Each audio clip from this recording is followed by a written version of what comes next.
की शुरुआत एक घर को दिखाने से होती है जहाँ पर हम बहुत ही डरावनी एक डीमन मॉन्स्टर की आवाज को सुन पाते हैं जो बहुत ही खतरनाक था। और इस वक्त कोई इंसान उससे बचने की कोशिश कर रहा था, वो भी बेहद डरा हुआ था। जिसके बाद हमें वो इंसान दिखाया गया जिसकी हालत बहुत खराब थी क्योंकि वो बुरी तरह जना हुआ था, जिस वजह से खून में लथपथ था और उसकी हालत तकरीबन मरने ही वाली थी। पास ही एक किताब भी पड़ी थी जो काफी पुराने वक्त की लग रही थी। इसके अलावा एक जार भी। अब ये दोनों चीजें किस मकसद के लिए थी ये फिलहाल दिखाया नहीं जाता और ये सीन यहाँ से शिफ्ट होकर आ जाता है एक लड़की सैम पर, जिसका ताल्लुक वैसे तो इंडिया से था लेकिन वो अपने मॉम डैड के साथ दूसरे मुल्क में रहती थी। और क्योंकि वो इंडिया से है तो उनके घर पर शाम को पूजा थी। सैम जब स्कूल जा रही थी तो उसकी मॉम कहती है कि पूजा की वजह से शाम को घर जल्दी आ जाना क्योंकि हमने सारी तैयारी करनी है, खाना बनाना है। जिस पर सैम का कहना था कि सॉरी मैं नहीं आ सकती क्योंकि मुझे कहीं जाना है। तभी यहाँ उसके डैड भी आ गए जो अपनी रात की ड्यूटी करके आई थी। उनसे मिलकर सैम चली जाती है। वो जब स्कूल आई तो उसका दोस्त कहता है कि चलो शाम में घूमने चलते हैं, जिस पर सैम मना कर देती है ये कह करके फिर कभी से, क्योंकि शायद आज मुझे घर जल्दी जाना पड़े, पूजा है। उसका दोस्त कहता है कि पूजा ये क्या होता है। सैम ने जवाब दिया कि ये हर साल मनाया जाने वाला हमारा त्योहार है। अब इतनी ही देर में यहाँ सैम की एक पुरानी दोस्त तमीरा आ जाती है जो भी उसकी तरह इंडियन थी और इंडिया की कल्चर, त्योहार और इसी तरह हर चीज पर उसका यकीन था। पहले ये दोनों काफी अच्छी दोस्ती हुआ करती थी पर अब ये एक दूसरे के इतनी करीब नहीं थी। हमने देखा कि काफी टाइम से तमीरा अजीब हो गई थी। वो चुपचाप घबराई रहने लगी थी, किसी से बात नहीं करती, स्कूल भी लेट आती थी और खाना भी छुप कर ही खाया करती थी। और सबसे अजीब बात, उसके हाथ में हमेशा एक जार हुआ करता था जिसे वो हर जगह अपनी सांसत लिए फिरती थी। अब इन दोनों में से सैम तमीरा से दूर हुई थी ताकि वो इस तरह अपनी इंडियन कल्चर से भी दूर रह सके, यहाँ के लोगों में घुल मिल जाए, उनके जैसी हो जाए और वो इसे कबूल कर ली। उनकी टीचर भी सैम से तमीरा के बारे में बात करती है कि वो अकेली रहने लगी है। इस पर सैम जवाब देती है कि मुझे कोई फर्क नहीं पड़ता क्योंकि जाहिर है वो उसे इंडियन कल्चर से दूर जाना ही था। ये भी कहती है कि वो बच्ची नहीं है, अगर उसे कोई मसला हुआ तो वो खुद हल कर लेगी। अब जब सैम अपनी दोस्त के साथ बैठी हुई थी तो तब यहाँ से तमीरा गुजरती है। उसकी दोस्त कहती है कि अब तो मुझे तमीरा को देखकर डर लगता है, उसकी हालत ही अजीब है। अच्छा ये जो जार हाथ में लिए घूमती है क्या ये कोई कल्चर है तुम्हारा। जिस पर सैम साफ साफ मना कर देती है कि नहीं हमारे यहाँ तो ऐसा कुछ नहीं होता। अब तमीरा जो अपने घर की तरफ जा रही थी वो बार बार कोई मंत्र बोले जा रही थी और तभी हम उसके बैग से खून निकलता हुआ देखते हैं। वो जब घर गई तो बैग में से रॉ मीट यानी कच्चा मांस निकालती है, फिर डरते डरते बोतल का ढक्कन खोलती है। उसकी हाथ कांप रहे थे और मांस को वो जल्दी से जार में डालकर फौरन ढक्कन बंद कर देती है और एकदम से पेट मोड़ के बैठ जाती है। जहाँ तभी हम उसके पीछे बहुत ही भयानक मॉन्स्टर की आवाज को सुन पाते हैं। उसने जब पलट कर देखा तो जार में दरारें पड़ गई थी जिससे हम समझ पाए कि जार में जरूर कोई खतरनाक चीज कैद है। अगले दिन सैम जब स्कूल में थी तो वहाँ तमीरा आई जो सैम से बात करने आई थी। कहती है कि मुझे तुम्हारी मदद चाहिए और प्लीज मेरी बातों का यकीन भी करना। सैम उसे कहती है कि हाँ करूंगी यकीन, बताओ क्या मदद चाहिए। अब इससे पहले वो कुछ बोलती उसके कानों में कोई शैतानी आवाज हल्का हल्का बोलने लगती है जिससे तमीरा काफी घबरा गई। सैम उसे पूछती है कि क्या बात है, तुम काफी डिस्टर्ब लग रही हो, इतना घबराई हुई क्यों हो और कब से नहीं सोई तुम। तमीरा जवाब देती है कि वो सब छोड़ो, बस मेरी मदद कर दो और यकीन करो मेरा। ये कहकर वो जार आगे करती है, बताने लगी कि इसके अंदर कुछ है, कोई बहुत ही खतरनाक चीज जिसे तुम नहीं देख सकती सैम, पर मैं देख भी सकती हूँ, सुन भी सकती हूँ और महसूस भी कर सकती हूँ। अब सैम ने पूछा कि तुम्हें ये जार मिला कहाँ से। तमीरा बताती है कि जब मैं जा रही थी तो इस जार के अंदर वाली चीज मुझे अपनी तरफ बुलाने लगी, मेरा नाम पुकार के। मुझे पता चल गया था कि इसके अंदर कुछ है। मैंने बिना सोचे समझे जार को अपने पास रख लिया ये सोचकर कि मैं इसे संभाल लूंगी, पर अब मुझे एहसास हुआ कि ये मेरे बस की बात नहीं क्योंकि जो इसके अंदर है वो है ही इतना भूखा कि उसे दिन में कई बार कच्चा मांस चाहिए होता है खाने के लिए और अब मजीद ये मुझसे बर्दाश्त नहीं हो रहा और प्लीज तुम मेरी मदद कर दो प्लीज। सैम उसे पूछती है मगर इस जार में है क्या, जिस पर तमीरा बताती है कि इसके अंदर डीमन मॉन्स्टर है। और हाँ बचपन में मॉन्स्टर्स राक्षस की जो कहानी हमने सुनी है वो बिल्कुल सच है, मुझे साबित हो गया है। पर सैम उसकी बातों पर यकीन ना करते हुए उसे पागल कह देती है। अपनी बात को साबित करने के लिए तमीरा उसके सामने वो जार करती है पर सैम ने हाथ मारकर वो जार ही तोड़ दिया और अब जैसे उसका कांच गिरकर बिखरा जमीन पर काला धुआं फैल जाता है। इसे देखकर तमीरा काफी डर गई और घबराते हुए वहाँ से भाग जाती है। सैम भी उसके पीछे पीछे जाती है और अपने बर्ताव के लिए उसे माफी मांगती है, पर अब वो रुककर बिना कुछ कहे फिर से वो मंत्र जोर जोर से बोलने लगती है जिसके साथ ही वो सैम के पीछे किसी मॉन्स्टर को आता हुआ देखती है जो तमीरा के अलावा और किसी को दिखाई नहीं दे रहा था। पर उसे देखकर उसकी हालत अब और खराब हो गई। ये देखकर सैम वहाँ से जाती है ताकि मदद ला सके, पर तभी यहाँ कोई ना दिखने वाली ताकत आकर तमीरा पर हमला कर देती है और उसे उठाकर अपने साथ अगवा करके ले जाती है। और बस यहाँ हम तमीरा की चीखों की आवाजें ही सुन पाते हैं। अब तमीरा जो कि गायब हो गई थी उसकी वजह से हर कोई काफी परेशान था। टीचर ने आखिरी बार उसे देखा था इसीलिए वो सैम को बताती है कि तमीरा की मॉम को भी नहीं पता है कि वो कहाँ है, उन्होंने गायब होने की रिपोर्ट लिखवाई है पर उसका कुछ अता पता नहीं है। जो सुनकर वो काफी घबरा गई और जल्दी से घर आ जाती है। अब हम तमीरा को बहुत घबराया हुआ देखते हैं जो एक जगह पर कैद थी और वो डीमन मॉन्स्टर उसके आस पास ही मंडरा रहा था और बार बार उसे पीट कर बुरी तरह मार भी रहा था, जिस वजह से तमीरा को चोटें तो लग ही रही थी, साथ ही वो जबरदस्ती भी जा रही थी जिसे शुरुआत वाला इंसान झुलसा हुआ था, यानी कि तमीरा को जख्मी करने वाला और उस इंसान को करने वाला ये डीमन मॉन्स्टर ही था। शाम में जब सैम अपने घर थी तो यहाँ पूजा चल रही थी, बहुत सारे लोग भी यहाँ आए हुए थे, यहाँ तक कि तमीरा की मोम भी। यहाँ सैम की मोम सबको कहती है कि आज यहाँ हम तमीरा के लिए भी दुआ करेंगे कि वो जल्दी मिल जाए। अब सारी तो दुआ करती है पर सैम नहीं करती क्योंकि जाहिर है ये सब उसे पसंद नहीं था। वो नहीं चाहती थी कि मेरे कल्चर के बाकी लोग जो कर रहे हैं मैं भी वही करूँ। अब यहाँ एक औरत कहती है कि जैसा ऑफिसर के साथ हुआ वैसे तमीरा के साथ ना हो जाए। अब ऑफिसर का सुनकर सैम उसके बारे में अपनी अपने डैड से पूछती है, जिस पर वो कहती है कि हाँ मैं मिला था उनसे, पर पहले ही नजर में मैं समझ गया था कि उनके साथ कोई गड़बड़ है, क्योंकि वो सबसे यहाँ तक कि अपने कल्चर से भी दूर भाग रही थी। फिर मैंने उनके बेटे करण को देखा जो अपने आप से ही बातें कर रहा था, और उनके साथ हुआ क्या इसका मुझे अंदाजा नहीं। ये जानकर सैम घर से जाने लगी। उसकी मॉम कहती है कि कम से कम पूजा के दिन तो रुक जाओ, पर वो कोई बात सुने बगैर चली जाती है। वो स्कूल जाती है और उसी जगह पर आई जहाँ उसने तमीरा से बात की थी। यहाँ तमीरा की किताब पड़ी हुई थी जो उस दिन गिर गई थी, जिसे सैम उठा लेती है, और अब चेक करने पर उस पे करण का नाम लिखा हुआ था, यानी कि ये किताब उसकी थी। फिर अंदर से चेक करने पर उसे काफी अजीबोगरीब चीजें देखने और पढ़ने को मिलती है। वहाँ लिखा गया था कि उसे कैद करके बर्तन या जार में ही बंद रखना होगा। 7 नंबर भी कई बार लिखा हुआ था। इसके अलावा ड्राउनी मॉन्स्टर, डीमन के ख्यालों,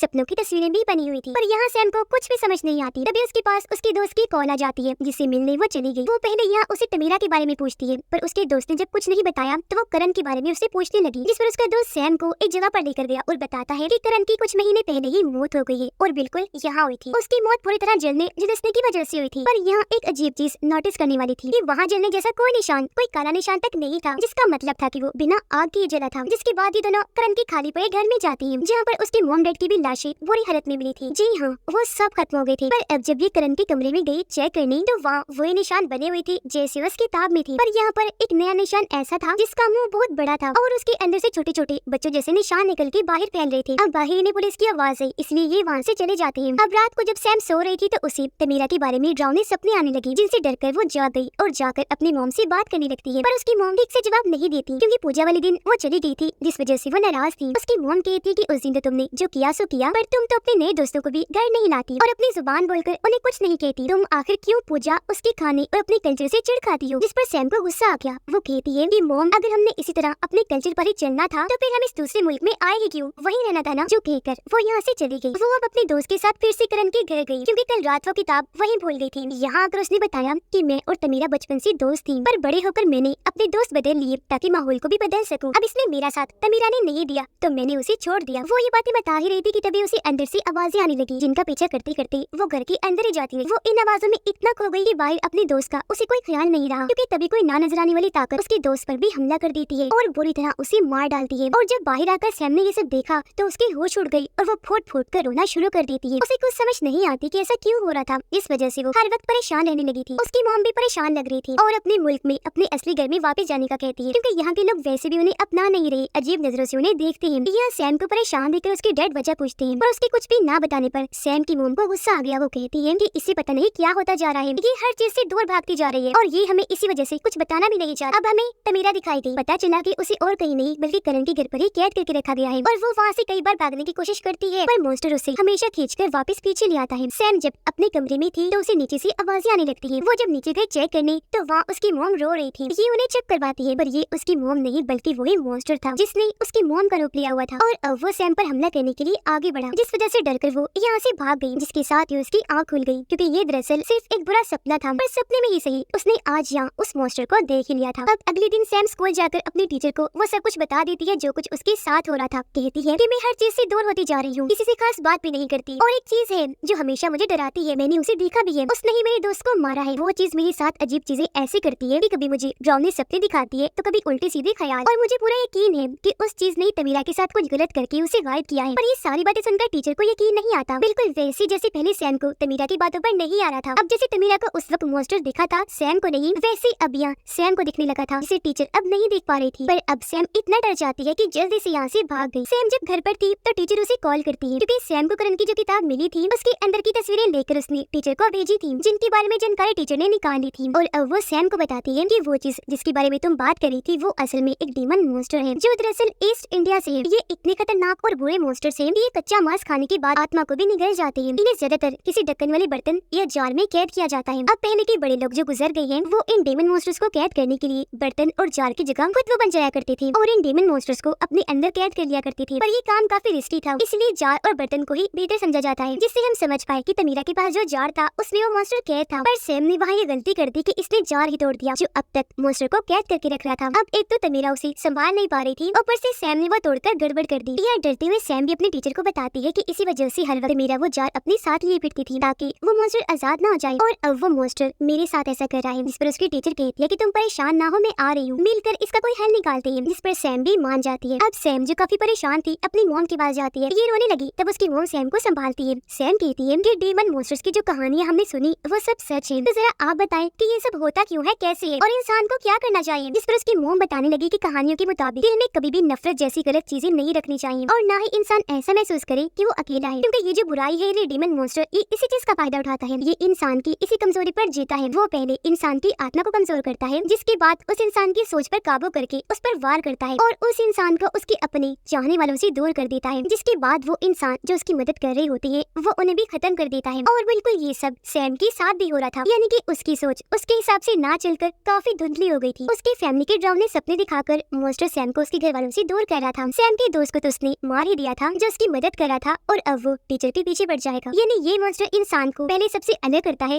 और फिर उस पर वार करता है, क्योंकि इस तरह अकेलेपन में उस इंसान के दिमाग में बुराई पलती रहेगी और वो अकेले होने की वजह से कमजोर होगा। तो मॉन्स्टर के लिए उसके मांस को खाना और आत्मा को निगलना आसान होगा। अब यहाँ सैम सोचती है कि इसका मतलब है कि करण और उसकी फैमिली और किसी से नहीं बल्कि इस मॉन्स्टर से ही भाग रही थी, पर फिर वो यहाँ आ गई जिनका पीछा मॉन्स्टर ने फिर भी नहीं छोड़ा। वो भी यहाँ आ गया और उनकी पूरी फैमिली को खत्म कर दिया, पर वो फैमिली जैसी तैसी उसे जार में बंद करने में कामयाब हो गई थी, जिसे फिर तमीरा ने ले लिया। पर जार टूटने पर वो तमीरा को अपने साथ ले गया और अब वो सैम के पीछे पड़ा हुआ है, क्योंकि ऐसे वो एक के बाद एक अपना शिकार लेता है। उसकी मॉम कहती है कि वो डीमन मॉन्स्टर एकदम अपने शिकार पर हमला नहीं करता, बल्कि कुछ टाइम उसे चाहिए होता है। वो हर डीमन की तरह पहले उस इंसान को परेशान करता है, कमजोर करता है, जिसके बाद वो उसकी आत्मा को निगलता है। अब सैम करण की किताब को देखती है। यह गौर करने पर उसे 7 नंबर का मतलब पता चल जाता है, जो थी 7 दिन, जिसका मतलब था कि आज रात वो डीमन मॉन्स्टर तमीरा को खा जाएगा, क्योंकि उसे भी तो 7 दिन हो गए थे गायब हुए। ये सोचकर सैम कहती है कि मैं तमीरा को बचाने जाऊंगी। उसकी मॉम कहती है मगर तुम अकेली उस डीमन मॉन्स्टर से नहीं लड़ सकती, वो बहुत खतरनाक है, तुम्हें मौके पर ही खत्म कर देगा। ये सुनकर सैम डीमन मॉन्स्टर से लड़ने के लिए दुआ करने लगी और यहाँ उसकी मॉम सैम की मदद करती है, उसे पूजा का थोड़ा सा खाना भी देती है और अच्छे से तैयार भी करती है। और यहाँ पहली बार सैम अपने कल्चर के मुताबिक पूरी तरह तैयार हुई थी। उधर टीचर जब अकेली थी तो उस पर डीमन मॉन्स्टर हमला कर देता है, उसे काफी बुरी तरह मारता है, जिससे वो जख्मी हो गई, क्योंकि वो उसकी जान लेना चाहता था। उधर सैम को याद आया कि करण डीमन मॉन्स्टर को जार में कैद करते करते ही मरा था, जिसका मतलब कि किताब में यही कहीं वो मंत्र लिखा होगा जिससे मॉन्स्टर को कैद किया जाता है। वो जल्द इन्हें वो मंत्र मिल भी गया, जिसे अब ये दोनों मिलकर पढ़ने लगती हैं, जिससे हुआ ये कि डीमन मॉन्स्टर टीचर को छोड़कर यहाँ से चला जाता है। पर थोड़ी ही देर में वो इन दोनों माँ बेटी के पास आ गया, इन पर हमला करके काफी जख्मी कर देता है, पर उसकी मॉम हिम्मत नहीं हारती और मंत्र को पढ़ती ही रहती है, जिस वजह से वो डीमन मॉन्स्टर यहाँ से चला जाता है। अब तभी सैम सोचती है कि आखिर तमीरा कहाँ हो सकती है, जो सोचकर वो करण के घर आ गई, जहाँ उसे तमीरा तो नहीं लेकिन वो डीमन मॉन्स्टर मिल जाता है। वो उसे मारने के लिए सैम के पीछे पड़ जाता है, तो वो अपनी जान बचाने के लिए आगे बढ़ती रहती है। वो सीढ़ियों से नीचे आई और यही वो जगह थी जहाँ पर डीमन मॉन्स्टर ने तमीरा को कैद किया हुआ था। यहाँ वो बुरी हालत में पड़ी हुई थी, क्योंकि अपनी मौत को कबूल करके हार मान चुकी थी। अब सैम उसे जगाने की कोशिश करती है, लेकिन तभी उसके सामने वो डीमन मॉन्स्टर आकर खड़ा हो जाता है, जिसका रूप हम यहाँ पहली बार देख पाते हैं, जो सच में बेहद डरावना था। अब यहाँ सैम अपना दिमाग लगाती है, वो मंत्र पढ़ने लगी ताकि डीमन मॉन्स्टर बोतल में कैद हो जाए, पर वो दोनों को भी कमजोर थी, इसलिए डीमन मॉन्स्टर उसे तकलीफ देकर बोतल ही तोड़ देता है। ये देखकर तमीरा हिम्मत करती है और अब उसने ये मंत्र पढ़ना शुरू कर दिया था। दोनों क्योंकि एक दूसरे की मदद कर रही थी, इसलिए यहाँ इनकी दोस्ती फिर से पहले जैसी हो जाती है, और क्योंकि एक अच्छी चीज उनके अंदर फिर से आई थी, तो अब यहाँ डीमन मॉन्स्टर कमजोर होने लगता है। पर यहाँ ये बात टेंशन वाली थी कि अब ये मंत्र तो पढ़ रही है उसे कैद करने के लिए, पर सबसे जरूरी चीज थी वो जार जो इन लोगों से टूट गया था, तो अभी उसे कैद कहाँ करेंगे। पर तभी यहाँ सैम को अपने टीचर और मॉम की कही गई बात याद आती है कि पुराने वक्त के लोग इन डीमन मॉन्स्टर्स को अपने अंदर कैद करते थे, क्योंकि जार की जगह वो खुद बन जाते थे। तो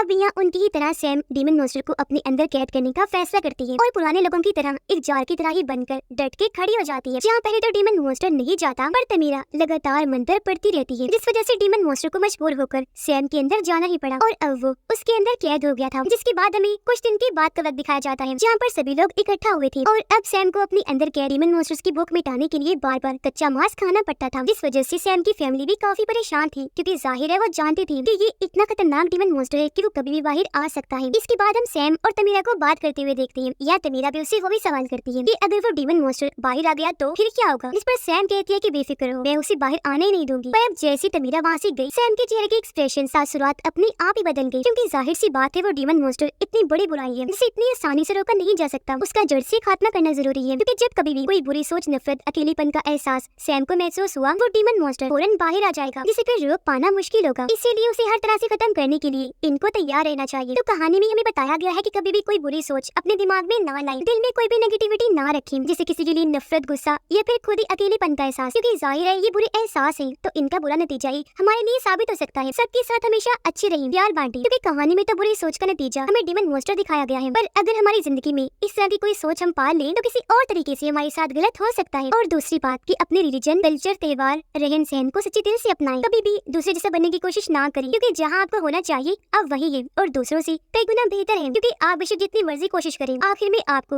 वही चीज अपनानी होगी। और इसी के साथ ये कहानी इधर ही खत्म हो जाती है।